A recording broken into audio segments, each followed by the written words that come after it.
పదము వినడానికే గుర్తు చేసుకోవడం ఎంతో అసహ్యకరమైనది.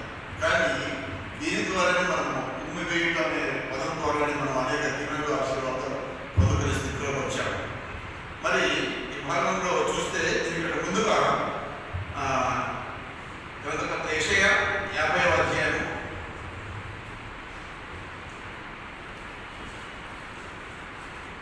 6వ వచనం ఒకసారి చూడండి. యెషయా 50వ అధ్యాయం 6వ వచనం. వారికి నా వీపును అప్పగించుతిని, వెంట్రుకలు పెరిగివేయి వారికి నా చెప్పులను అప్పగించుతిని, ఉమ్మివేయి వారికి అవమానపరచు వారికి థ్యాంక్ యూ బ్రదర్. నేను ఒకసారి మళ్ళీ మీకు అందరికీ చదివిస్తాను. కొట్టు వారికి నా వీపును అప్పగించుతిని, వెంట్రుకలు పెరికి వేయి వారికి నా చెప్పులను అప్పగించుతిని, ఉమ్మి వేయి వారికి అవమానపరచు వారికి నా ముఖము దాచుకోలేదు.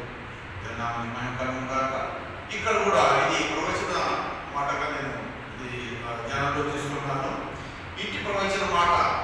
మరి క్రీస్తు ప్రభువు వారి లోకంలో మనుషులలో రాకముందే ఈ యొక్క ప్రవచనం అనేది రాయబడి ఉంది.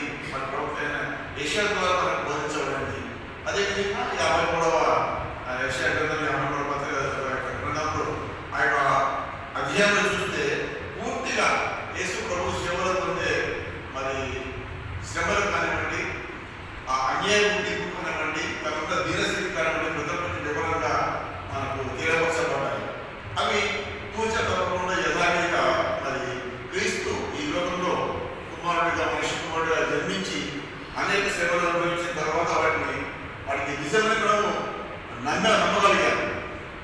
ఈ యెషయా గ్రంథంలోనేమో ఓన్లీ ప్రవచనాల ద్వారా జరగబోతాయని విన్నాం, కానీ వాటి యొక్క నెరవేర్పును ఈ గ్రంథాల్లో చూస్తూ ఉన్నాం.